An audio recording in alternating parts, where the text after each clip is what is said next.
Good morning everyone. Good morning everyone. हम लोग last class subsidiary book का सारा डिस्कशन कंप्लीट कर दिए थे, including sales return and purchase return. आज पहले हम लोग जो एक आधा दो क्वेश्चन है उसके ऊपर बना के कंप्लीट करते हैं, फिर चैप्टर को वाइंड अप करते हैं अपने. आज आइए. हाँ, होमवर्क था, पता है. क्वेश्चन 26 होमवर्क था. आ जाओ.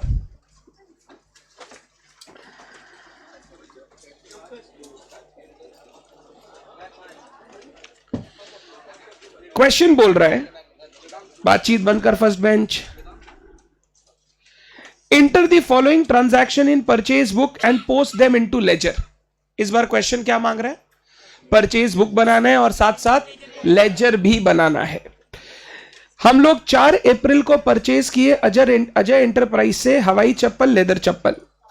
फिर उसके बाद बालाजी ट्रेडर से मैक्स शूज, स्पोर्ट शूज.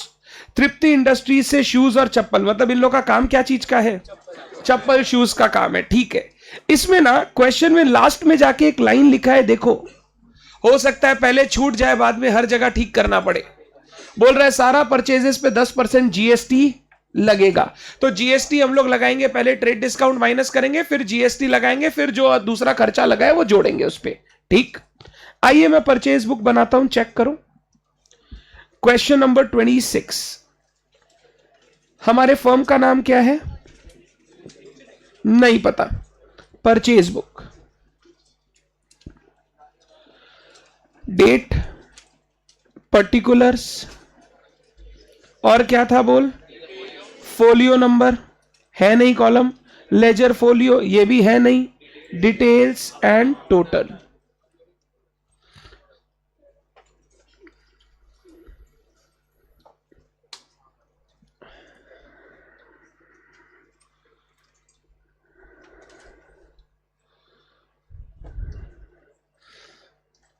सबसे पहले 2015 अप्रैल 2015 अप्रैल 4 तारीख किससे खरीदा बताइए? अजय एंटरप्राइजेस दिल्ली. क्या खरीदा बताइए? 100 डजन रेक्सोना हवाई चप्पल. मैं ना थोड़ा शॉर्ट में लिख रहा हूं. एट द रेट बोलो कितना रुपया? ₹120 पर डजन. तो 100 इंटू 120 12,000 हो गया चप्पल का. फिर 200 डजन पीएलसी पालकी लेदर चप्पल. 200 dozen PLC at the rate 300 per dozen. 200 into 300 होता है 60,000. टोटल हो गया 72,000. कोई ट्रेड डिस्काउंट है क्या? 10% ट्रेड डिस्काउंट. 7,200 माइनस किया 64,800. फिर 10% जीएसटी 6480. टोटल हो गया 71,280. हाँ, प्लस फ्रेट का खर्चा कुछ लगा है शायद. कितना रुपया? 150.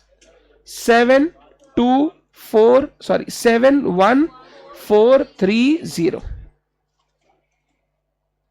हाँ,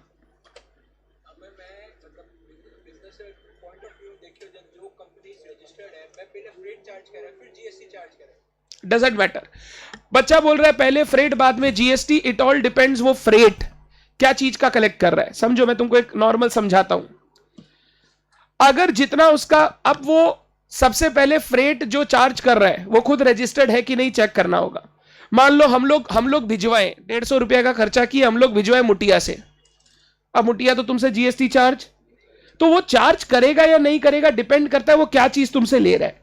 रूल बोलता है अगर आप रीइंबर्समेंट ऑफ एक्सपेंसेस ले रहे हो, जैसे आपने मुटिया को 150 रुपया दिया तो हमसे 150 रुपया ले लिया, इस पर जीएसटी चार्ज नहीं होता है.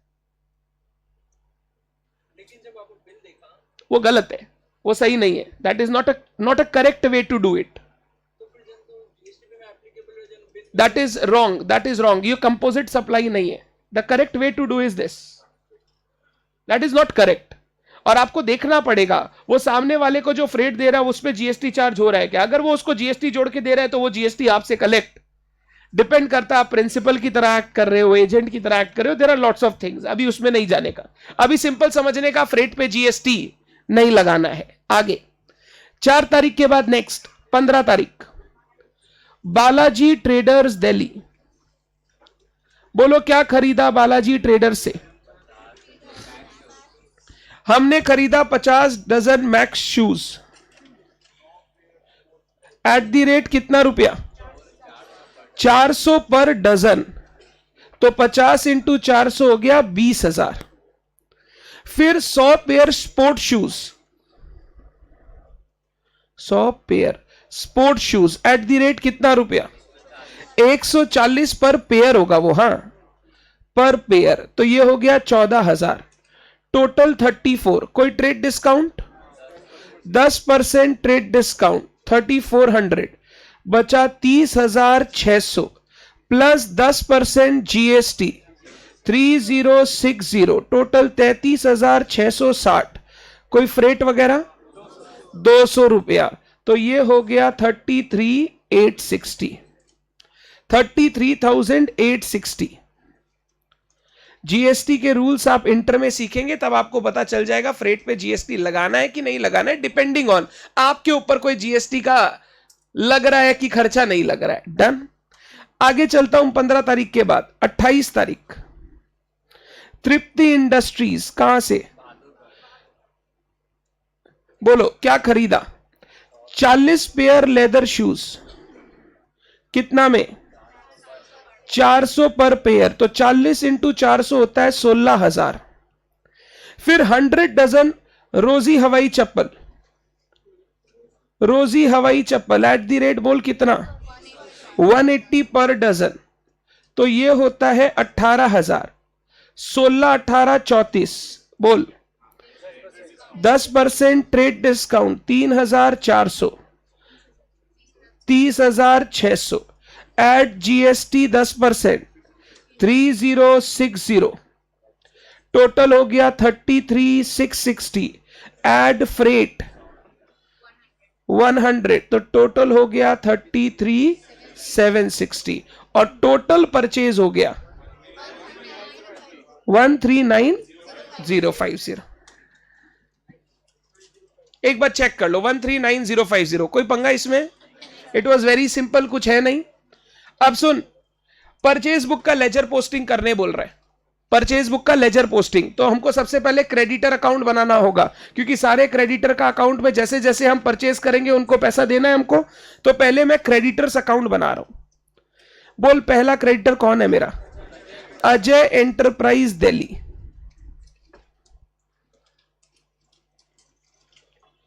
क्रेडिटर लायबिलिटी है, तो लायबिलिटी को हम लोग क्या करते हैं? क्रेडिट करते हैं by purchase, by GST, input GST, या जीएसटी पेएबल भी लिख सकते, GST receivable, input GST and by freight.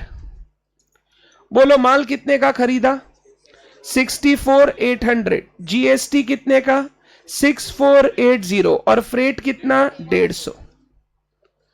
हर चीज का हिसाब रखना चाहिए ताकि आपको बाद में अगर नेक्स्ट टाइम आप इससे खरीदो तो ये बेकार का एक्स्ट्रा फ्रेट चार्ज, अगर मान लो अभी आपने टोटल कॉस्ट में इंक्लूड कर दिया, नेक्स्ट बार में ये फ्रेट 600 रुपया चार्ज कर लिया, तो आप पकड़ ही नहीं पाएंगे ये फ्रेट कितना चार्ज कर रहा है। हमेशा अलग से एंट्री करते हैं सो दैट हमको पता रहे मेरा फ्रेट भी कितना लग रहा है। अजय एंटरप्राइज के बाद बोलो कौन? बालाजी ट्रेडर्स। इससे भी माल खरीदा, ये मेरा क्रेडिटर, तो क्रेडिट कर रहा हूं by purchase, by input GST, by freight. बोल इससे परचेज कितने का? 30,600, इनपुट जीएसटी 3060, फ्रेट 200। फिर इसके बाद तृप्ति इंडस्ट्रीज, तृप्ति इंडस्ट्री हो गया बाई परचेजेस, बोलो कितना? 30,600, इनपुट जीएसटी हो गया 3060 और फ्रेट हो गया 100 रुपया। मेरे क्रेडिटर अकाउंट में मैंने क्रेडिट कर दिया, ये मैंने उनसे माल खरीदा जिसका पैसा मेरे को उनको देना है। कोई प्रॉब्लम? तो क्रेडिटर अकाउंट में इंडिविजुअल ट्रांजैक्शन क्रेडिट होते चला जाएगा। अब परचेज वगैरह में बोलो हम लोग क्या करेंगे? सर पूरा पीरियोडिक टोटल डेबिट करेंगे, बार बार लिखने का दरकार नहीं है। तो परचेज में 2 सुंदरीज, 2 सुंदरीज आ गया 64,800 प्लस दिस, तीनों को ऐड करके बोल रहे हैं ना 1,26,000। खाली परचेज वाला ऐड करना। इनपुट जीएसटी 2 सुंदरीज, याद रहेगा। लड़का लोग को और कुछ याद ना रहे, सुंदरीज तो याद रहेंगी। 12,600 और फ्रेट का एक अकाउंट बना लिया 2 सुंदरीज 450।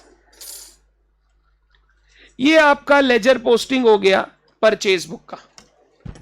क्रेडिटर अकाउंट में क्रेडिट करते चले गए और बाद बाकी purchase, GST, freight account debit हो गया। ये तीनों मेरे लिए एक टाइप का खर्चा या एसेट है। परचेज स्टॉक को डिनोट करता है which is asset, input GST asset और फ्रेट मेरा खर्चा। तो तीनों को डेबिट कर दिया, क्रेडिटर को क्रेडिट कर दिया।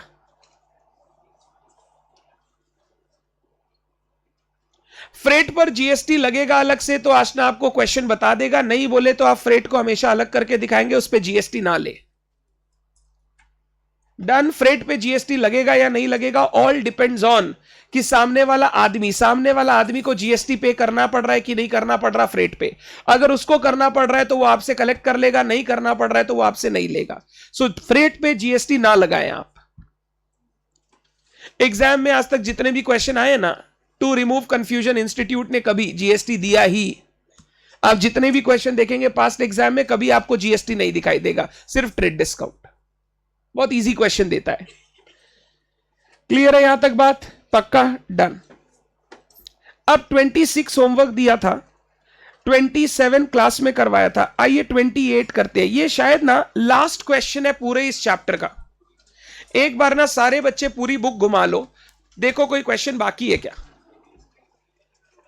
कोई प्रॉब्लम नहीं, एक ही बात है। Input GST, GST receivable both are same thing. Output GST, GST payable both are same thing. You can use them. एक बार देखो ना पूरा चैप्टर में, मेरे पास बुक नहीं है, खत्म हो गया क्या, कंप्लीट हो गया क्या सारा क्वेश्चन? एक भी बचना नहीं चाहिए क्लास वर्क बुक का, एक भी क्वेश्चन। कुछ बचे तो बोल देना सर ये बचा है, करवा दो।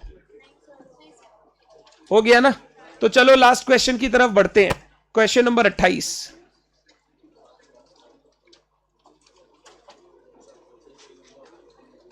मदिया, आपको जो इंडिविजुअल क्रेडिटर है उनका जीएसटी आपको निकालना पड़ेगा ताकि उनके अकाउंट में पोस्ट कर सके।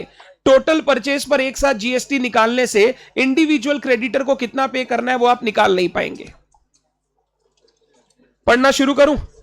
अब देखिए अच्छा क्वेश्चन है ये ना, अच्छा क्वेश्चन है क्योंकि देख क्या बोल रहा है इसमें। Record the following transaction in appropriate books of original entry. Appropriate मतलब जिसमें जाना चाहिए उसमें आपको एंट्री करना पड़ेगा। यानी क्रेडिट परचेज का ट्रांजैक्शन है तो परचेज बुक, कैश परचेज का ट्रांजैक्शन है तो कैश बुक। मतलब आपको अप्रोप्रिएट बुक में अपने हिसाब से उसको डालना पड़ेगा। And show how they will be posted. मतलब एक तरीके से पूरा रिवीजन करा दे रहा है जितना मैंने इतने दिन से पढ़ाया। जो मैंने 4, 5, 6 क्लास सब्सिडरी बुक पढ़ाया उसका पूरा रिवीजन करवा देगा। Purchase, sale, purchase return, sale return, cash book सब आ जाएगा। एक बार ना फटाफट ट्रांजैक्शन पढ़ के आइडेंटिफाई करते हैं कौन सा किस बुक में जाएगा, उसके बाद फटाफट बना के एक बार में लिख देंगे। पहला वाला, purchase on credit from Kadam, purchase book. Sale on credit to Mehta, sales book. Goods returned to Kadam, purchase return book. Sold to एंडले, sales book. Goods received back from Manohar, sales return. Sold to Apte, sales book. Apte returned 2 shirts, sales return. Purchased goods on credit from Gyani Cloth, purchase book. Endle returns 1 necktie, Endle return किया, बोलो sales return. एंडले को माल बेचा था वो वापस किया है मेरे को, सेल्स रिटर्न। तो मतलब यहां पे मेरे को परचेज, परचेज रिटर्न, सेल्स और सेल्स रिटर्न 4 ठो बुक बनाना है। ठीक है चलिए बनाते हैं। ज्यादा बड़ा बड़ा नहीं, हाँ नॉर्मल साइज का बनाइएगा, ज्यादा पेजेस वेस्ट मत कीजिएगा। क्वेश्चन 28, हम लोग कौन है बताया नहीं है ना, तो परचेज बुक अच्छा है, नहीं तो पुलिस आ जाता। Date, particulars, details, total, 5 6 7 line 10 line का ये बनाया। फिर नीचे sales book, date, particulars, details, total. फिर उसके बाद purchase return book, same, date, particulars, details, total. फिर sales return book, date, particulars, details, total. Ledger ना जैसे जैसे एंट्री करेंगे वैसे वैसे बना लेंगे, लेजर जैसे जैसे एंट्री करेंगे वैसे वैसे बनाते चले जाएंगे, और मेन लेजर बाद में बनाएंगे, परचेज सेल वगैरह, उसमें पीरियोडिक टोटल जाएगा।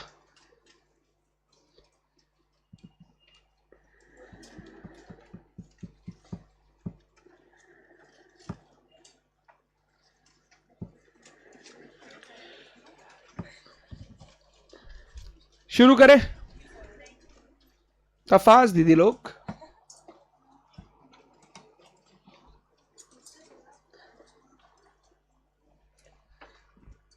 आज मैं ग्रुप में लास्ट 5 टर्म के क्वेश्चन पेपर्स डाल दूंगा। आप लोगों को कल से रोज एक क्वेश्चन बेसिक से जो आया है वो सॉल्व करना है, खुद खोज के। पता भी तो चलना चाहिए भाई, हम जो पढ़े उससे कैसा टाइप का क्वेश्चन आ सकता है। हम मार्क करवा देंगे तो तुम बोलेंगे ओके ये बेसिक्स वाला है। तुम देखोगे कौन सा क्वेश्चन आया है और तुमको खुद से बनाने का है।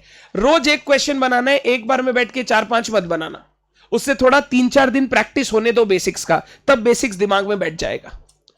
दूसरा, आज मैं आपको बताऊंगा थोड़ा इंस्टीट्यूट मैट का पोर्शन जो आपको रीड करना चाहिए for understanding of the conceptual understanding को बेटर करने के लिए।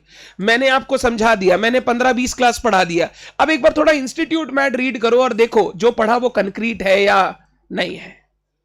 लर्न नहीं करना है ये देख के भैया इतना मार्क करा दिए, इतना याद करना है, कि याद कुछ नहीं करना है, जस्ट रीड करना है। एक बार घुमा के देखो सब समझ में आया कि नहीं बात।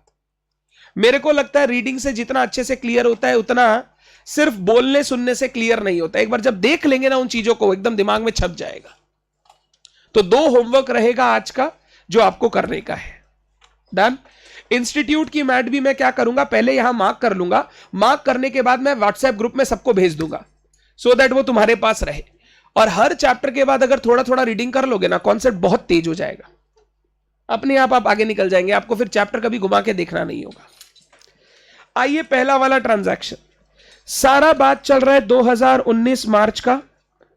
6 तारीख को हमने क्या किया, परचेज किया कदम से। क्या परचेज किया बोलो? 200 शर्ट एट द रेट ₹1500 पर शर्ट, और उसके बाद 100 नेकटाइज एट द रेट ₹500 ईच।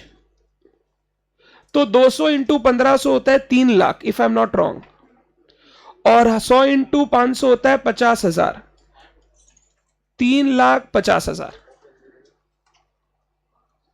ये सब थोड़ा कैलकुलेशन फास्ट कैसे होगा पता है, ट्राई करना पड़ेगा। थोड़ा सा ट्राई करेंगे ना हो जाएगा। एग्जाम में ट्राई मत करना, नेक्स्ट टाइम बुला लेगा इंस्टीट्यूट।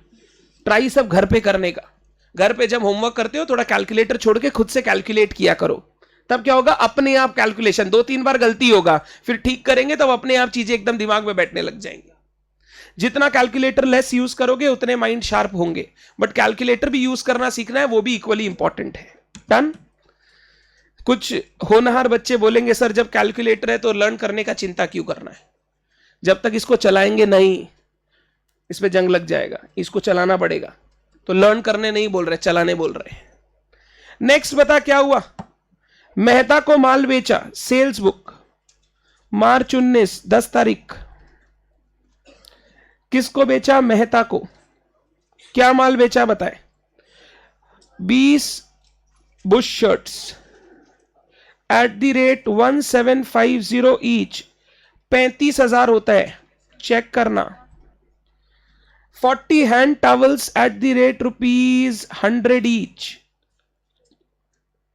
तो ये 4,000 होता है, तो 35 और 4 हो गया 39।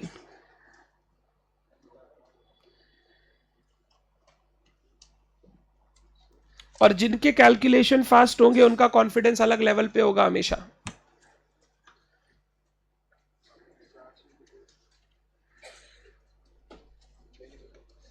आगे जाओ। नेक्स्ट, ये हो गया 13 तारीख, गुड्स रिटर्न टू कदम, मैंने उसको रिटर्न कर दिया, खरीदा हुआ माल रिटर्न कर दिया, परचेज रिटर्न। तो परचेज रिटर्न बुक में मार्च 2019 किस तारीख को रिटर्न किया रे? 13 तारीख। कदम को रिटर्न कर दिया, बोलो क्या रिटर्न किया? 4 शर्ट 1500 वाला, देखो ऊपर 1500 ही रेट लगा था ना, एक ही है रे, फाइनल लिख दूं सीधा टोटल में, डिटेल्स में लिख के टोटल में ले जाने का कोई दरकार? एक चीज बोल रहा हूं, ध्यान से सुनना। मान लो ऊपर जब शर्ट खरीदे थे तो ट्रेड डिस्काउंट था 10%, तो परचेज रिटर्न में भी बोले या ना बोले वो ट्रेड डिस्काउंट माइनस कर देना। समझो बात, तुम एक दुकानदार हो, सुनना ध्यान से मैं क्या बोला।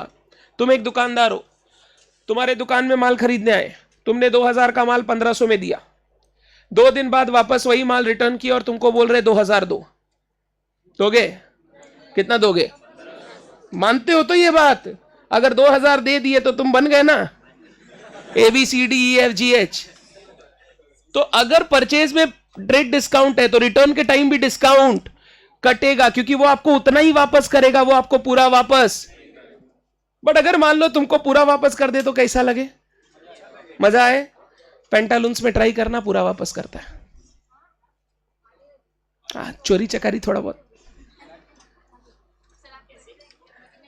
कैसे करता है सुनो, मैं एक चीज बता रहा हूं, वायरल मत करना, खुद ट्राई करना, क्योंकि वायरल कर दोगे तो सब ट्राई करेगा, बंद कर देगा।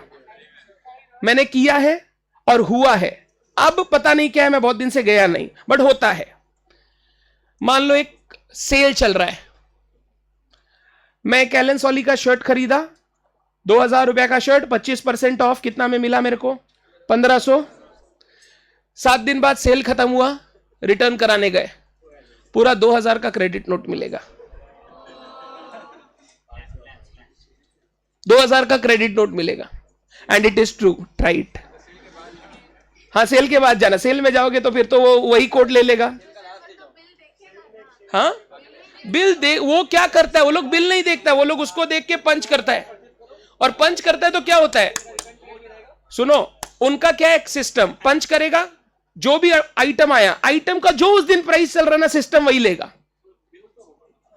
हाँ होगा, वो देखेगा, बट उसको क्या, उसका बाप का पैसा थोड़ी है जो काउंटर पे खड़ा है। प्रॉब्लम ही यही है, काउंटर वाले का तो घर का पैसा नहीं है, वो बोलता है शर्ट ना, ज्ञान दे। हम सच बोल रहे हैं, ट्राई करना, और फिर 2000 का कोई माल जो दूसरा पसंद आए वो खरीद लेना, पैसा नहीं मिलेगा। नोट, क्रेडिट नोट, हाँ तुम ये कर सकते हो, 2000 का क्रेडिट नोट किसी को 17 में चिपका दो, बोले 2000 का माल खरीद, हमको 1700 दे दे, 200 रुपया प्रॉफिट हो गया तुम्हारा। और ये होता है, जस्ट ट्राई इट। हाँ सुनो, 2000 का मत खरीदना, 100 का खरीद के ट्राई करना, फिर बोलोगे हुआ नहीं, हम ही को बोलोगे ले लीजिए क्रेडिट नोट। क्या हो गया बच्चों को? क्रेडिट परचेज तो परचेज बुक में नहीं आता, Riya revision last class, purchase book में क्या आता है? क्रेडिट परचेज आता है। क्या बोल रहे हो? डन। चलो, कभी कभी ऐसे दिमाग डिस्ट्रैक्ट हो जाता है क्या? हो गया 6000। नेक्स्ट, होता है ऐसा, बट मेरा बात समझ में आया, ट्रेड डिस्काउंट अगर परचेज में होगा तो यहां पे भी आपको ट्रेड डिस्काउंट माइनस करना होगा, बोले या ना बोले, करना पड़ेगा आपको। नेक्स्ट, सेल किया एंडले को 17 मार्च, 17 मार्च एंडले, क्या बेचा बता? 40 trousers at the rate 1000 each, 40,000। फिर 10 neckties at the rate 600 each, 6000, 40 plus 6, 46। कोई डाउट? पक्का? नेक्स्ट, देखने का नहीं, बुक देख के लिखने का। गुड्स रिसीव्ड बैक फ्रॉम मनोहर। मनोहर एक कस्टमर है, उसने गुड्स वापस किया। सेल्स रिटर्न, सेल्स रिटर्न मार्च 2019, 18 तारीख। मनोहर क्या रिटर्न किया वो? 8 नेकटाइज एट द रेट 550, ये हो जाएगा 4400। और 4 शर्ट्स 2500 रुपया ईच, 10,000, टोटल हो गया 14,400। इसमें तो ट्रेड डिस्काउंट वगैरह कोई झमेला ही नहीं है, तो और इजी क्वेश्चन है। बस क्या किया, सबको मिला दिया, खिचड़ी बना दिया, परचेज सेल रिटर्न सब देखो। तो नेक्स्ट, 22 तारीख को आपटे को बेचा। 22 तारीख आपटे, आपटे को बेचा 10 bush shirts, 2500 each, 25,000। And 200 metre long cloth 150 per metre, 200 metre cloth 150 per metre, तो 200 इंटू 30,000, 55,000।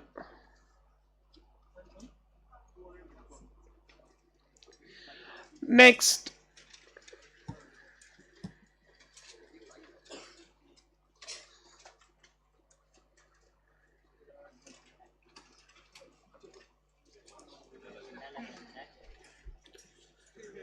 आपटे रिटर्न कर दिया 2 bush shirt invoiced at 2500। Apte return किया, तो आपटे 28 तारीख sales return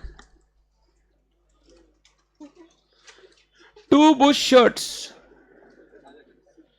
eight the rate 2500 each. देख तो 2500 पे ही बेचा था ना, हाँ, तो ये हो गया 5000।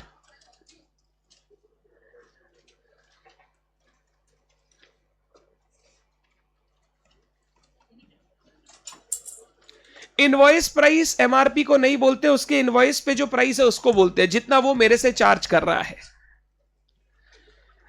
अब अलग अलग लोग अलग अलग तरीके से एक ही चीज को बोल सकते हैं।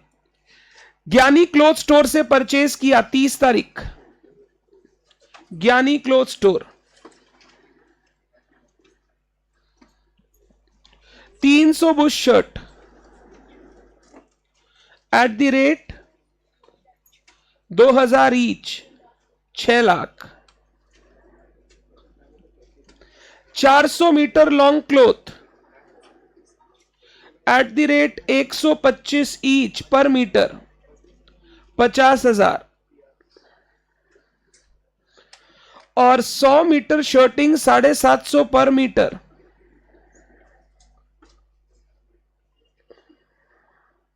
75,000। नीचे पढ़ना, कुछ लिखा है। ये हो गया 7,25,000 माइनस ट्रेड डिस्काउंट 5%, 36,250,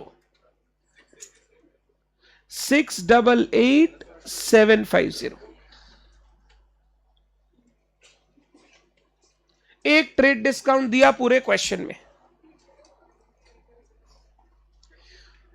और लास्ट एक लाइन और बोला, जो लिख रहा हूं वो सब बुक में लिखा हुआ है, जो बोर्ड देख देख के लिख रहा हूं वो बेवकूफ है। माइनस करेंगे जैसे परचेज में माइनस कर रहे हैं। लास्ट, एंडले रिटर्न्स एंड नेकटाई। एंडले रिटर्न्स तो सेल्स रिटर्न 30 तारीख। एंडले कितना नेकटाई रिटर्न किया? 1 नेकटाई 600 रुपया वाला, कितना हो गया? 600। टोटल कर लो, ये हो गया 20,000।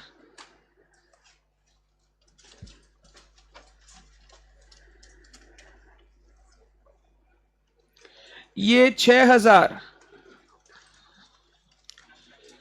ये हो गया बोल 140, 1038750।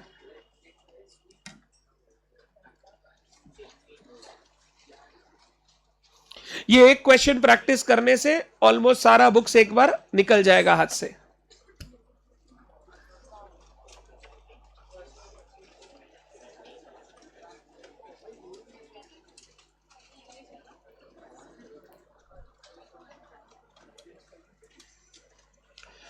एक बच्चे को कंफ्यूजन है, सर परचेज एसेट है कि एक्सपेंस है?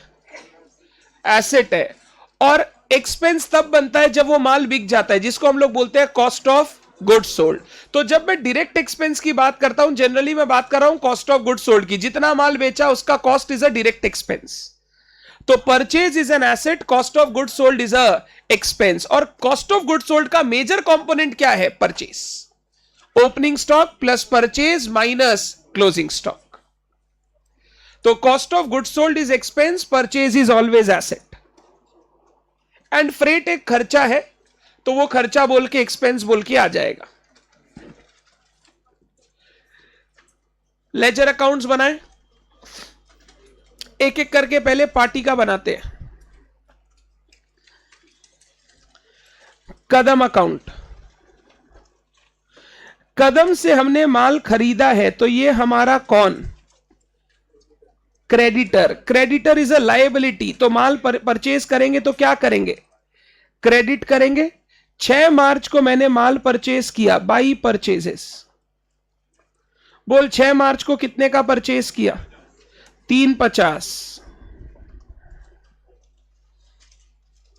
फिर कदम के बाद दूसरा पार्टी था मेरा परचेज में, ज्ञानी क्लोथ स्टोर। इससे भी हमने माल खरीदा है, ये भी हमारा क्रेडिटर। तो बोलो क्रेडिटर बाई परचेसेस। कितना तारीख? 30 मार्च। कितने का माल खरीदा ज्ञानी क्लोथ स्टोर से? 688,750। ये हमने गुड्स खरीदा। तुम चाहो तो परचेज का अकाउंट यही बना के 2 सुंदरीज कर लो उसमें, परचेजेस, और इधर आ जाएगा 2 सन्ड्रीज। कितना बोला था तुम लोग टोटल? 10,38,750। Purchase complete.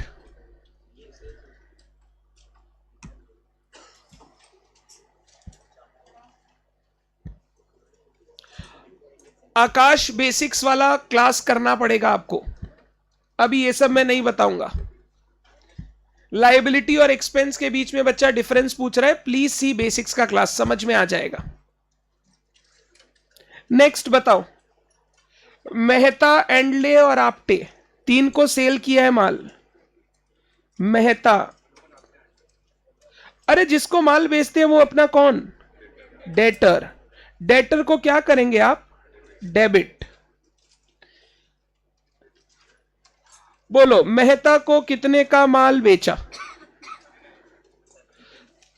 2 सेल्स। बोल कितना? 79, 39। कोई बात नहीं। फिर उसके बाद एंडले को कितने का माल बेचा? 2 सेल्स, 46। और आपटे को कितने का माल बेचा? आपटे को 55। अगर मैं सेल्स अकाउंट बनाऊंगा, सेल्स मेरी इनकम है, इनकम को क्या करते हो आप? क्रेडिट करते हो। तो यहां क्या लिखूं बोलो? By sundries. बोल टोटल कितना आया था? 140।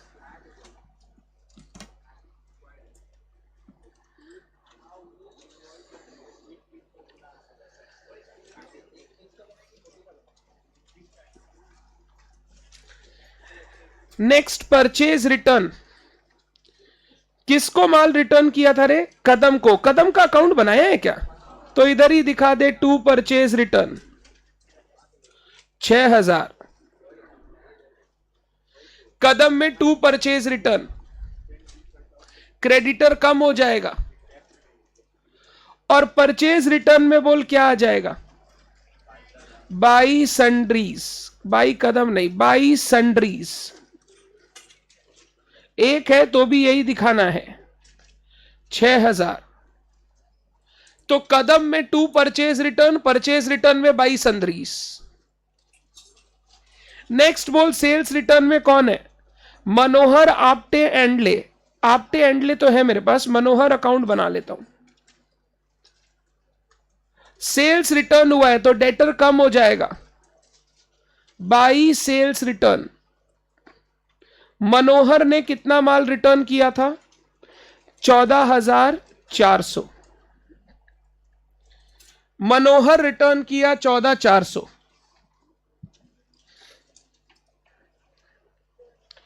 आपने कितना रिटर्न किया, आपने रिटर्न किया 5,000 और एंडले कितना रिटर्न किया 600। सेल्स रिटर्न अकाउंट में आ जाएगा। सेल्स रिटर्न का नेचर सेल्स क्रेडिट, तो सेल्स रिटर्न डेबिट टू सुंदरीज। बोलो सुंदरीज कितनी, 25,000, 20,000। हम ज्यादा ही बोल दिए, कुछ इतने नहीं है, 20,000। तुमको भावनाओं को समझ,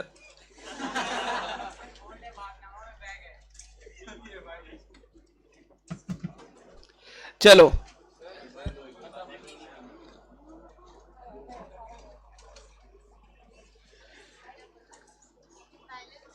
नहीं करना है बैलेंस, नॉट रिक्वायर्ड। करना चाहे कर लीजिए, but that is a waste of time. Plus ledger में एक ही ट्रांजैक्शन तो आता नहीं है, there are lot of transaction. अभी है नहीं सारे ट्रांजैक्शन दिए हुए, ऐसे ही छोड़ दो। बोलियो इज इट कंप्लीट, इजी या टफ? कर लेंगे सब, पता चलेगा रेक्टिफिकेशन में कर पाएंगे कि नहीं कर पाएंगे। रेक्टिफिकेशन से किसको किसको डर लगता है, सच सच। वेरी गुड, पढ़ाने में मजा आएगा।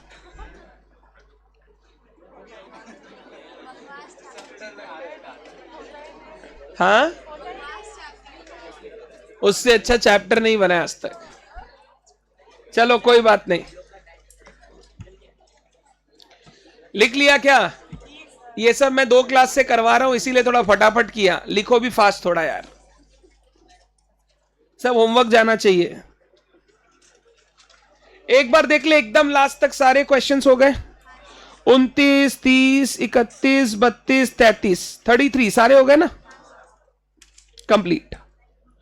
अब मेरी तरफ से ये पूरा का पूरा कॉन्सेप्ट यहां पर कंप्लीट होता है। Done. Around 15 to 16 classes we took, so that एक बार क्लास 11 का जो अकाउंट्स का बेसिक प्रोसीजरल इश्यू है ना, डेबिट क्रेडिट जिसमें बेकार का गलती होता है, वो एक बार आपको दिमाग में बैठ जाए। जिन्होंने बेसिक्स का क्लास अभी तक नहीं किया है, don't miss them, they are more important than anything else. मैं बार बार, कोई भी बार बार नहीं सिखा पाएगा, आपको एक बार क्लास करना पड़ेगा। और जब क्लास करेंगे तो आपको यही समझ में आएगा, जितना आप जानते थे उससे कई गुना ज्यादा नॉलेज है जो आपको और भी सीखना।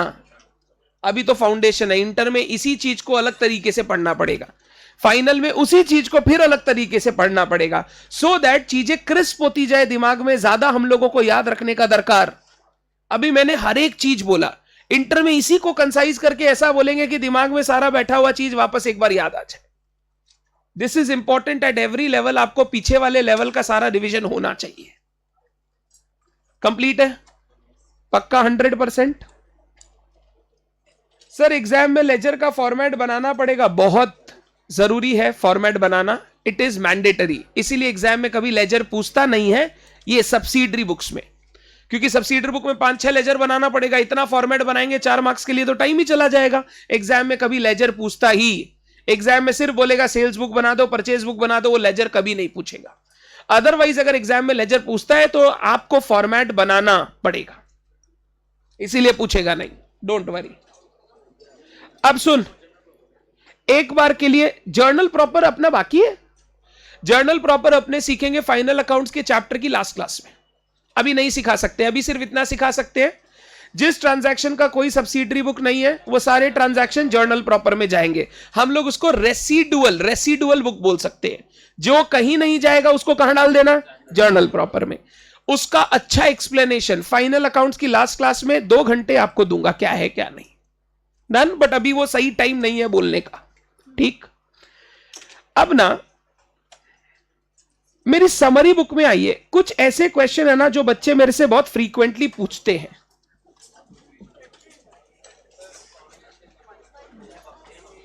जो बच्चे मेरे से फ्रीक्वेंटली पूछते हैं मैं आंसर कर देता हूं। बेसिक सिखा दिया, अब आंसर कर सकता हूं मैं।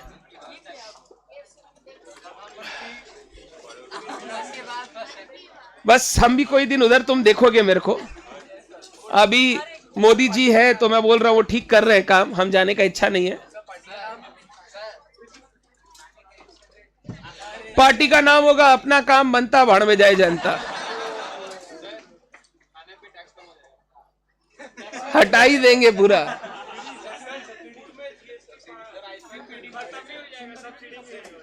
दो तीन चीज पे हटाना पड़ेगा, जैसे कपड़े पर ज्यादा लगता है मेरे लिए तो कपड़े का जीएसटी हटा देंगे।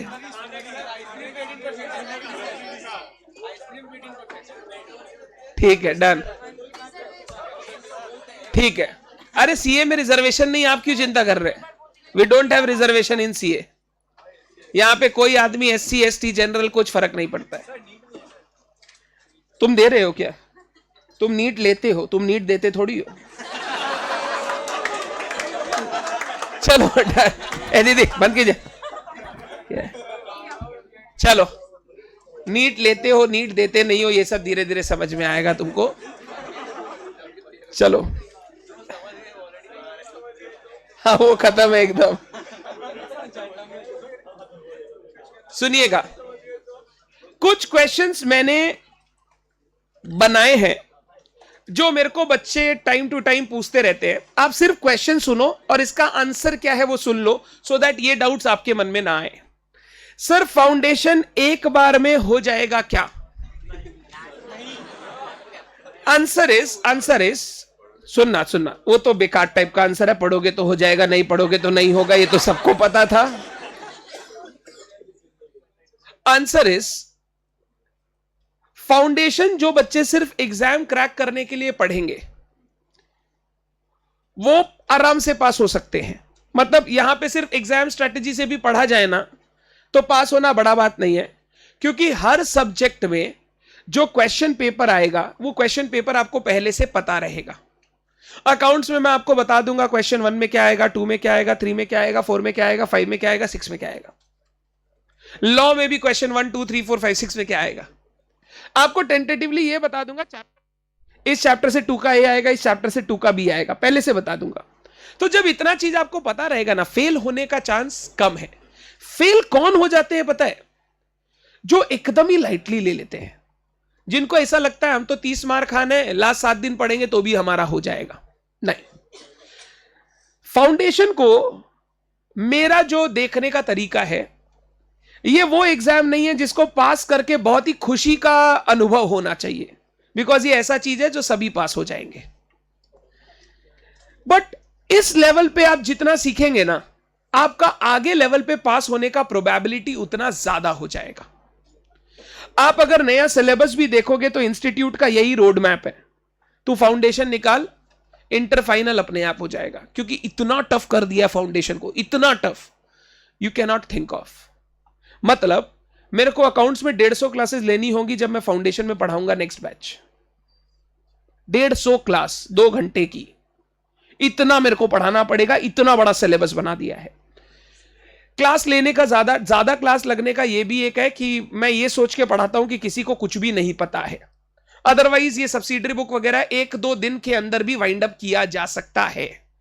हो सकता है तुम्हारे दोस्त कोई दूसरी जगह ट्यूशन लेते हो, वो तुमको बोलेंगे एक दिन, भाई मेरा तो ये हो गया, ये हो गया, ये हो गया, ये हो गया, ये हो गया। फिर तुम बोलोगे चला बैठते हैं, सम्स बनाते हैं। फिर वो पूछेगा कैसे हुआ, कैसे हुआ, कैसे हुआ, कैसे हुआ, कैसे हुआ। तो it is it is all about your approach. हमारा अप्रोच यही है कि हम बच्चे को ऐसे पढ़ाएं कि उसको पहले से कुछ नहीं पता है। तो फाउंडेशन लेवल में अगर कोई मेरे से पूछे एक बार में हो जाएगा क्या, मैं तेरे को सिर्फ 3 टिप्स देता हूं अगर एक बार में क्लियर करना है। नंबर 1, क्लासेस में कंसिस्टेंट रहे, क्लासेस मत छोड़। नंबर 2, जो मॉक टेस्ट लूं वो मॉक टेस्ट दे देना। नंबर 3, एग्जाम की स्ट्रेटजी जो बताऊं बस उतनी फॉलो कर लेना। पास इतने से ही हो जाओगे। क्लास करना है, मॉक टेस्ट देना है और एग्जाम की स्ट्रेटजी फॉलो करनी है। बट अगर किन्हीं को ऐसा लगता है सर फाउंडेशन अच्छे से पढ़ के इंटर को क्लियर कर सकते हैं, दैट इज रियली ट्रू। और जितना दिल लगा के फाउंडेशन पढ़ोगे उतना तुम्हारा इंटर आसान हो जाएगा। And this is more important for CMA foundation students. CMA foundation आपको फाउंडेशन लॉलीपॉप की तरह दे दिया गया है। आपका फाउंडेशन का वो फीस कितना है, रजिस्ट्रेशन फीस 10,000 रुपया। 10,000 रुपया इंस्टीट्यूट सिर्फ तुमसे लिया है ताकि तुम इस कोर्स में आ जाओ। एग्जाम वाइज इतना चिंदी पेपर आएगा कि तुमको ऐसा लगेगा कि अविनाश भैया को 2-4 बार गाली देना चाहिए, वो इतना पढ़ाए क्यों थे हमको। बट इंटर लेवल पे जैसे ही घुसोगे, एक बार किसी भी भैया से इंटर की बुक लेना और उसका सिलेबस देखना, 25 to 30% of your syllabus comes from your foundation exam. वापस वही chapter same to same inter में कॉपी पेस्ट कर दिए गए हैं। तो अगर 4 नंबर बंद करना, 4 नंबर स्विच, ठीक है, हो गया। तो अगर इंटर लेवल पे वही मेरा सिलेबस वापस आने वाला है तो क्यों ना हम फाउंडेशन में मेहनत कर ले, ताकि इंटर में उतना मेहनत करने का दरकार। सो जितना अच्छे से फाउंडेशन पढ़ेंगे, हम लोग इंटर की प्रोबेबिलिटी हाई कर रहे हैं, क्योंकि फाउंडेशन तो मैं पास करवा ही दूंगा। Unless you are very lethargic, you are inconsistent, you are indisciplined. Foundation level पे 80% मेहनत मेरी रहेगी, तुमको सिर्फ 20%। तुमको इतना दिन 15-20 दिन क्लास हुआ, कितना देर घर पे पढ़ना पड़ा। सर एक होमवर्क देते हैं, वो भी 10 मिनट वाला देते हैं आप, और बहुत अच्छे बच्चे हैं तो एक बार रीड करते हैं हमने क्लास में क्या किया था। हर चैप्टर में बस इतना ही करना है आपको। मतलब हम 2 घंटा पढ़ाए, तुम कितना देर पढ़े, सिर्फ 10 मिनट। तो 120 मिनट हम पढ़ाते हैं, तुम 10 मिनट पढ़ते हो, तो 80% हमारा, 20%, 10% तुम्हारा हुआ। तुमको बस इतना ही करना है। मेन चीज है कंसिस्टेंसी, मॉक टेस्ट और एग्जाम स्ट्रेटेजी। जो तीनों भर भर के देंगे, बस उसको ग्रहण करना पड़ेगा। बच्चे क्या होते हैं, मॉक टेस्ट आते ही भाग जाते हैं, बोलता है टेस्ट कौन देगा, छोड़ना। टेस्ट देना जरूरी है, क्योंकि वही एग्जाम रेडी बनाएगा। तो पास होने का सर हो जाएंगे क्या हम लोग? Answer is yes. खाली किस चीज पर ध्यान देना है? कंसिस्टेंसी। बस इस पर ध्यान दीजिए और कुछ मत कीजिए आप।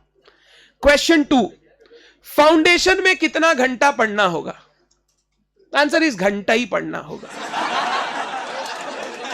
मतलब इट्स लाइक उतना ज्यादा नहीं पढ़ना होगा। मैं बोलूंगा every day class plus 2 hours of self study. 2 hours में भी नहीं, पर सब्जेक्ट नहीं मेरे भाई, कहां गया वो? उतना पढ़ने बोलते तो बच्चा कुछ छोड़ के चला जाता, बोलता फिर करने क्यों आए हैं हम। Class plus 2 hours of self study in total. आपकी दिन में ऑलमोस्ट 2 क्लास होती है। आपको दोनों क्लास को, थ्योरी वाले को थोड़ा ज्यादा टाइम देना चाहिए रिवीजन करते समय, प्रैक्टिकल वाले को आधी घंटा पौना घंटा भी टाइम देंगे, आपका काम हो जाएगा। रोज आदत डालिए। जैसे फॉर एग्जांपल आज मेरे बाद बीसीआर की क्लास है, इंग्लिश की क्लास है, घर जाके एक बार आधी पौना घंटा वापस उसको पढ़ना जो क्लास में हुआ था। और अकाउंट्स में अगर मैंने कुछ होमवर्क दिया या मैंने कुछ रीड करने के लिए दिया, उतना रीड करना। अगर आप रोज क्लास डेडिकेटेडली करते हैं और 2 घंटा पढ़ते हैं, तो फिर एग्जाम के 2 महीने पहले, मतलब नवंबर मंथ में, आपकी क्लासेस ऑलमोस्ट सारी खत्म हो जाएगी। मैं चलाऊंगा, बाद बाकी सब खत्म हो जाएंगी। 6 घंटा 7 घंटा पढ़ना होगा। और दिसंबर आपके पूरे घर में बैठ के आपको 10 घंटे का रेगुलर अपना स्टडी शेड्यूल बनाना पड़ेगा। 10 घंटा is not much at a professional career जहां पे आप खड़े हो। अगर 10 घंटे आप एग्जाम के 1 महीने पहले नहीं पढ़ रहे हो तो you are inefficient in studies. तो अभी टिल अक्टूबर क्लासेस के साथ 2-3 घंटा रेगुलर बेसिस पे, नवंबर में classes plus 6 hours per day, और दिसंबर में क्लासेस तो होंगी नहीं, 10 आवर्स पर डे आपको करना पड़ेगा। दिमाग में घुसा? तो ज्यादा पढ़ने का काम नहीं है, हम लोगों पर छोड़ दीजिए, पढ़ाने दीजिए। आप सिर्फ घर पे होमवर्क और रीडिंग करते चले जाइए। डन? आप लोगों को यह समझ में आ गया होगा, जैसे मैथ्स भी बहुत सारे बच्चे हैं जो नॉन मैथ्स बैकग्राउंड से थे, बट क्या ऐसा लग रहा है कि मैथ्स बहुत ही बड़ा साइंटिफिक कुछ है? इट्स सिंपल, धीरे धीरे चल रहा है सब कुछ, उसको धीरे धीरे चलने दीजिए। नंबर 1, हड़बड़ाइएगा मत। नंबर 2, जो क्लास में रोज होता है उसको घर पे जाके प्रैक्टिस कीजिएगा। जैसे साइंस बैकग्राउंड वाले बच्चे को मैथ्स वापस प्रैक्टिस नहीं करना है, उसको अकाउंट्स प्रैक्टिस करना है। वैसे ही नॉन मैथ्स बैकग्राउंड वाले को अकाउंट्स ठीक है, मैथ्स रोज प्रैक्टिस करना है। आप अपना वीकनेस जान के पढ़ाई शेड्यूल करेंगे कि आपको क्या पढ़ना है क्या नहीं पढ़ना है। तीसरा, सर क्लासेस कब तक खत्म होगा, कितना मंथ का सेल्फ स्टडी चाहिए? Self study period is 1 month. कितना मंथ? तो दिसंबर 24 को अगर आपका एग्जाम है, आप सोच लीजिए नवंबर 24 तक मैं आपके साथ डटा हुआ रहूंगा। क्लासेस खत्म हो गई तो मैराथन शुरू हो जाएंगे, क्लासेस चलती रही तो भगवान की दया से बहुत अच्छा है। सर एग्जाम से पहले 2-3 महीना हम लोग को पढ़ने के लिए नहीं मिलेगा, क्या पढ़ोगे 2-3 महीना? क्या पढ़ना चाहते हो? देखो मैं सिंपल समझाता हूं। फाउंडेशन में 1 महीने का सेल्फ स्टडी, इंटर में 2 महीने का, फाइनल में 4 महीने का। क्यों बोल रहा हूं? फाउंडेशन में मैंने बोला 80% टीचर 20% तुम्हारा, तो तुम्हारा 20% 1 महीना के अंदर आराम से सलट जाएगा, ज्यादा दिमाग लगाने का दरकार। इंटर में 50-50 60-40, या मतलब 50 टीचर 50 तुम्हारा या 60 टीचर 40 तुम्हारा, तो तुमको बाद में जाके 2 महीना अपने आप को पूरा मेहनत करके पढ़ना। फाइनल में 70-30 या 80-20, मतलब तुम्हारा 80% टीचर सिर्फ 20% मेहनत करेगा। मतलब एक बार टीचर ने पढ़ा दिया, उसके बाद टीचर को कोई मतलब, आपको खुद से बहुत पढ़ना पड़ेगा। वहां पे चाहिए सेल्फ स्टडी का हाईएस्ट टाइप, फाउंडेशन में चाहिए सेल्फ स्टडी का लोएस्ट टाइप। होता क्या है, आपकी जो उम्र है क्लास 12 से उठ के अभी आप आए हो, जितना जल्दी हम कंप्लीट कर देंगे ना, उतना ज्यादा तुमको फ्री पीरियड मिलेगा, और जितना ज्यादा फ्री पीरियड मिलेगा ना, तुम उतना ज्यादा भटकोगे। वही तुम जितने दिन यहां होगे, तुमको एक रहेगा चल कंटिन्यूटी में चल रहा है, भैया अकाउंट्स पढ़ा रहे हैं, हम घर में लॉ पढ़ रहे हैं, इको पढ़ रहे हैं। लास्ट बैच भी एग्जाम से 20, 25, 30 दिन पहले ही मैंने कंप्लीट किया, उससे पहले कंप्लीट नहीं करेंगे। क्यों? क्योंकि बच्चे बिखरने का डर है। फाउंडेशन लेवल में ना तुमको पकड़ के रखना पड़ता है, इंटर में तुम समझ जाते हो भैया खुद से करना पड़ेगा, नहीं करेंगे तो फेल हो जाएंगे। फाउंडेशन में वो फील आता नहीं है जब तक फेल हो नहीं जाते हैं। वो ना हो, इसीलिए आपको सिर्फ 1 महीने का सेल्फ स्टडी पीरियड चाहिए, उससे ज्यादा self study period. Self study हमेशा क्लासेस के साथ साथ होंगी, मतलब रोज पढ़ा, रोज घर जाके रीडिंग किया, रोज क्लास किया, रोज घर जाके रीडिंग किया, बस इतना ही सेल्फ स्टडी का काम है, और कुछ करने का दरकार नहीं है।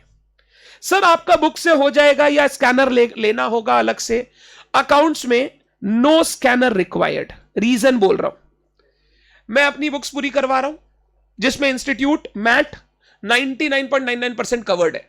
क्वेश्चन दिख सकता है, नाम दूसरा होगा, काम वही रहेगा जो क्लास में किया हुआ है। दूसरा, 5 टर्म के पेपर सभी आपको दे रहा हूं, तो 5 टर्म के पेपर्स हो जाएंगे। तीसरा, जैसे ही मैं 3 चैप्टर कंप्लीट करूंगा, हमारे एप्लीकेशन पे एक रेगुलर प्रैक्टिस कोर्स शुरू होगा। हर दिन एक क्वेश्चन अकाउंट्स का आएगा जो आपको घर पे सॉल्व करना है, और वो क्वेश्चन रहेगा इंस्टीट्यूट के दूसरे मटेरियल लाइक आरटीपी, एमटीपी से। अलग से आपको स्कैनर खरीदने का दरकार। अकाउंट्स में डोंट बाई एनी स्कैनर, मैं पहले से बोल रहा हूं, खरीदेंगे तो आपको लगेगा वो वेस्टफुल पड़ा है, आप यूज नहीं कर रहे हैं। Plus there will be 5 to 6 mock test in accounts. इतना मॉक टेस्ट हो जाएगा कि तुमको स्कैनर का दरकार या टाइम दोनों ही नहीं मिलेगा। खत्म है बात। सर आईसीएआई इतना मटेरियल्स दिया है, वो पढ़ना है क्या? Answer is study material use करेंगे रीडिंग के लिए, पास्ट पेपर्स यूज करेंगे प्रैक्टिस के लिए, बस। स्टडी मटेरियल के क्वेश्चन वापस बनाने की जरूरत, बहुत बच्चा अगर कोई डरता है और उसको लगता है हमको तो बनाना पड़ेगा, वो बना सकता है। अदरवाइज आप देखेंगे कि जो क्लास में सर ने कराया same to same study material में, हम लोग अपने मटेरियल सारे उन्हीं मटेरियल से बनाते हैं। ऐसा नहीं है मैं अलग अलग क्वेश्चन कहीं से खोज के लाता हूं, उन्हीं के CA CMA इंस्टीट्यूट के मटेरियल्स मिला के हमारे मटेरियल्स बने हुए हैं, तो करने का कुछ दरकार नहीं है। सर रिटन प्रैक्टिस करना चाहिए? Answer is a big yes.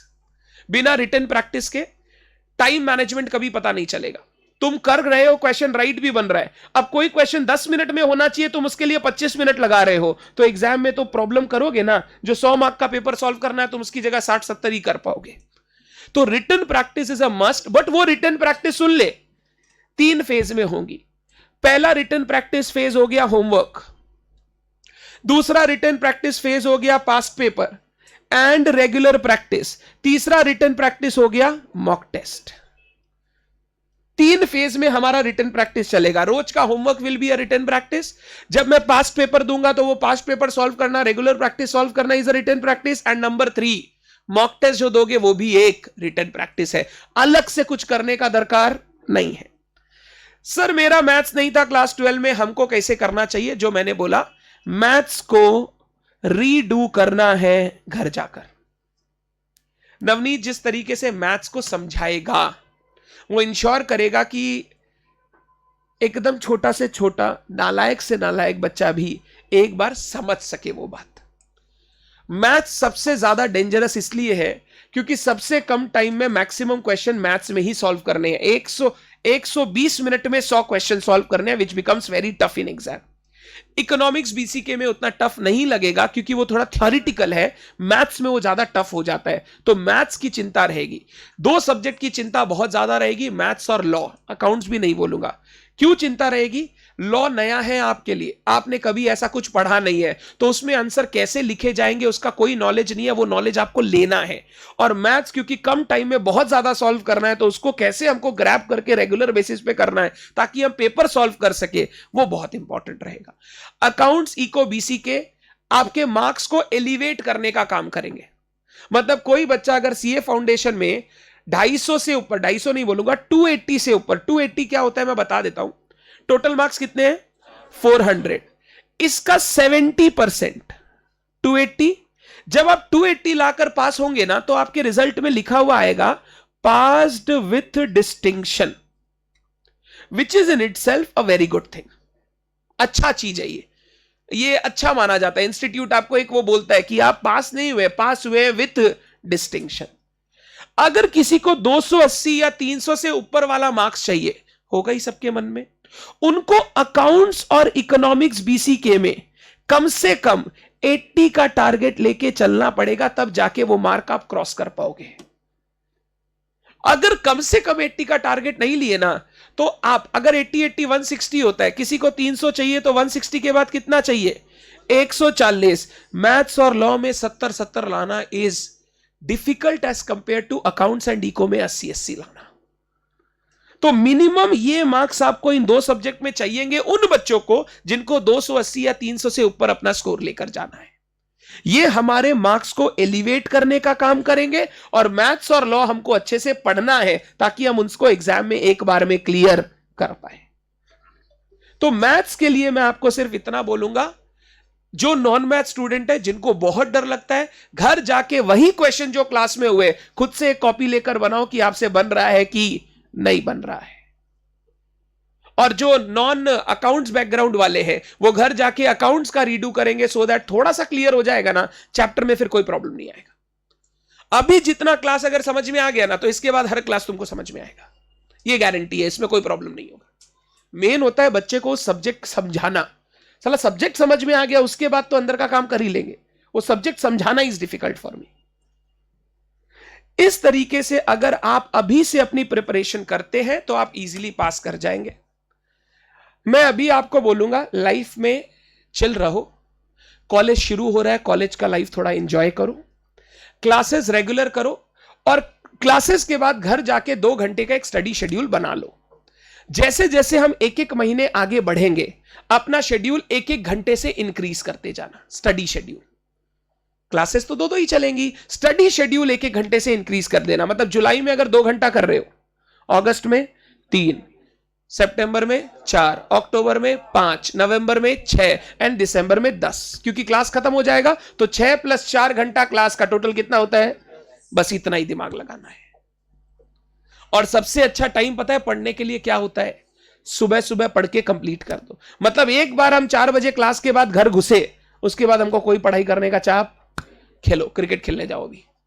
अभी से खेला कूदी अगर कोई बंद कर दिया है तो जिंदगी में इसके बाद कभी टाइम नहीं मिलेगा खेलने के लिए। तो जो क्रिकेट खेलते हैं, जो कोई भी एक्टिविटी करते हैं, प्लीज कंटिन्यू देम। ये जीवन का लास्ट समय है तुम्हारे लिए, उसके बाद जीवन खत्म है तुम्हारा। और रियलिटी बोल रहा हूं, इंटर में नहीं, फाउंडेशन में भी खेलेंगे, थोड़ा सा जेल अप होने दो।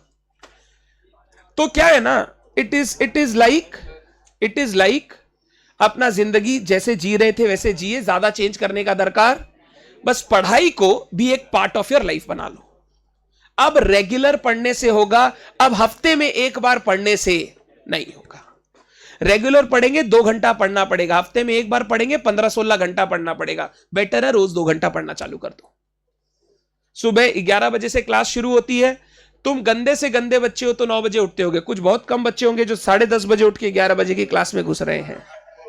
उनका जीवन बड़ा ही प्रॉब्लमेटिक होने वाला है। अगर तुम 8 बजे उठ रहे हो तो भी तुम्हारे पास 2 घंटा पढ़ाई का समय रहेगा। 2 घंटा पढ़ने के बाद फिर क्लास आया करो, दिमाग में एक रहेगा कि आज मैंने अकम्प्लिश कर लिया जो आज का टारगेट था, अब मेरे को सिर्फ क्लास करना है और कुछ करने का दरकार नहीं है। थोड़ी गाइडेंस इनिशियल स्टेज पे लगती है क्योंकि आप लोग प्रोफेशनल करियर के फर्स्ट फेज में हो। धीरे धीरे आपको समझ में आ जाएगा, नहीं करेंगे तो डंडे पड़ेंगे। हम नहीं मारेंगे, तुम्हारा दिमाग मारेगा तुमको। मम्मी पापा भी कुछ नहीं बोलेंगे। मम्मी पापा इस उम्र में आने के बाद कुछ थोड़ी बोलते हैं। मम्मी का एक ही डायलॉग है, तुम समझ लो जो करना है, बाद में झाड़ू लगाना है कि पैसा कमाना है। ज्यादा कुछ वो अब इमोशनली मारेंगे, अब हाथ से नहीं मारेंगे, अब इमोशनली पंच पड़ेगा। तुमको डंडा मारेगा तुम्हारा दिमाग। पहले बोलेगा क्या पढ़ रहा है, छोड़ना, हो जाएगा। फिर शाम को बोलेगा क्यों नहीं पढ़ा बे सुबह। ऐसा कभी हुआ है? मन कर रहा है पाव भाजी खा ले खा ले खा ले, फिर घर जाने के बाद क्यों खाया यार। और लड़का लोग का और भी चीज है। अरे मतलब तो it is a true example. अरे बस छोड़ दो। आए, it is a true example. और खाने वाला मेरे साथ अक्सर होता है। पहले सोचते हैं, पहले दिमाग बोलता है अरे यार 4 बज गया, कुछ खाया नहीं, बहुत पेट में जगह, भूख लग रहा है, जाके नीचे एकदम पैर बैठ गया। फिर जाके बैठते यार काम करने का मन नहीं कर रहा, साला क्यों खाया। ये होता है अपने साथ, ठीक है ना। और अगर कोई दिन जय हिंद या आजाद हिंद का खा ले तो 2 दिन तक वो रिग्रेट रहता है, क्योंकि पता चलता है हम खाए थे 2 दिन पहले। जानते हैं आप लोग, शायद कभी खाएंगे तो 2 दिन तक फील आएगा खाए थे, और इतना गंदा फील आएगा ना 2-4 महीना वापस नहीं देखेंगे उसकी तरफ। अरे इतना मसाला ढालता है भाव, अंदर का पूरा सिस्टम बोलता है क्या किया तुम। चलो, तो इट इज लाइक दिस। दिमाग तुमको पहले बोलेगा मत कर, फिर बोलेगा क्यों नहीं किया। तो दिमाग को थोड़ा यही समझा के रखो, ज्यादा हमको मत समझाओ, हम तुमको चलाते हैं, तुम हमको नहीं चलाते। डन? हाँ, दिल का सुनो ना। ये तो हम सुन रहे हैं, तुम बहुत दिल का सुन रहे हो।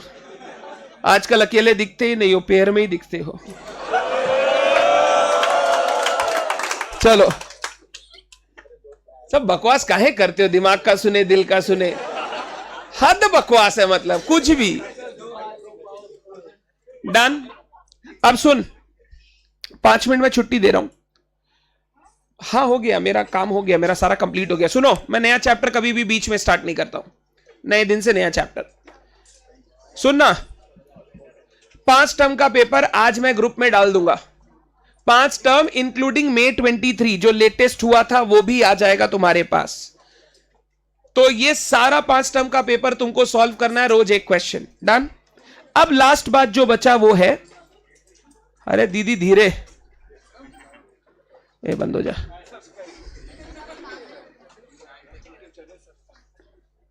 यूट्यूब चैनल सब्सक्राइब, हाँ बोलते नहीं है, बोलना शुरू करें। हमसे नहीं बोला जाता। अरे क्या बोले सर, तो साला तुम्हारा जरूरत होगा तो तुम आके खोची करके करोगे, नहीं होगा तो तुम करके फिर अनसब्सक्राइब कर दोगे। तो क्या बोलने का है? करना है कर, नहीं करना है मत कर, तेरे पड़ा है, मेरे क्या है। और हमको तो पैसा भी नहीं मिल रहा उससे। नहीं, हम लोग वो मोनेटाइजेशन में, अब साला वही मोनेटाइज, वही कमाने रह गया। अब जिंदगी में सब काम बंद कि हम यूट्यूब से कमाने जाएंगे। गलत है। उसमें कमाने के लिए जो हथकंडे अपनाने पड़ते हैं वो गलत है। उसको जैसे ऐसा कभी देखा है क्या वीडियो? अरे धीरे, ऐसा एक तो वीडियो बीच में चला था कोरोना में, 2020 में ये एक्टर चल बसे और उसमें एक ऐसा एक्टर का फोटो देगा जो अभी तक जिंदा है। ऐसा दिखाएगा अमिताभ बच्चन की हो, वीडियो खोलोगे अमिताभ बच्चन है ही नहीं। इसको हम लोग बोलते हैं क्लिक बेट्स। मतलब वो ऐसा चाहता है कि तुम उस वीडियो पे क्लिक करो झूठा इंफॉर्मेशन देके, वो व्यूज बढ़ाने का चक्कर है। वो करना शुरू कर देंगे तो बहुत ही मुश्किल हो जाएगा। देखा क्या? नहीं देखोगे तो फेल हो जाओगे। अबे देख ले एक बार भाई। हाँ बढ़िया, वो सब वीडियो में। अच्छा चलिए सुनिएगा। हाँ हाँ सुनो ना, मैं अभी तुम्हारे सामने क्या ही मार्क करूं, मैं तुमको मार्क करके उसमें भेज दूंगा। जो मार्क करूं पोर्शन बस उतना ही पढ़ना है, पूरा पढ़ने का दरकार नहीं है। डन, जाओ एंजॉय करो। पाव भाजी खाना पर दिमाग का सोच के। मानव का क्या डाउट है?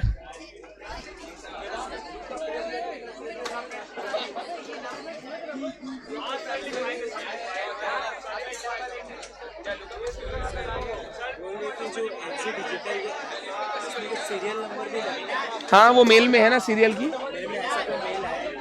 आएगा। ए आर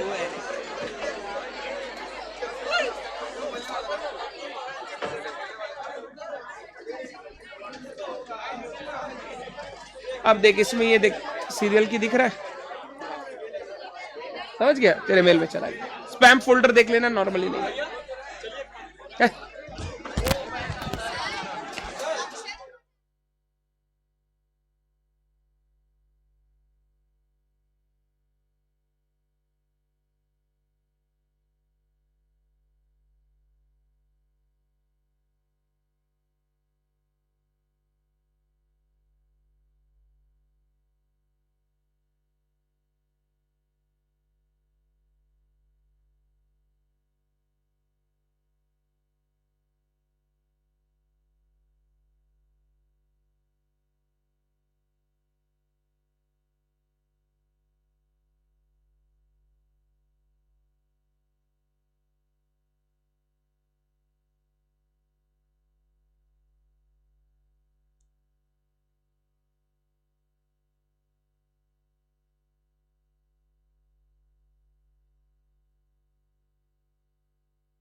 डीके जी हो गया।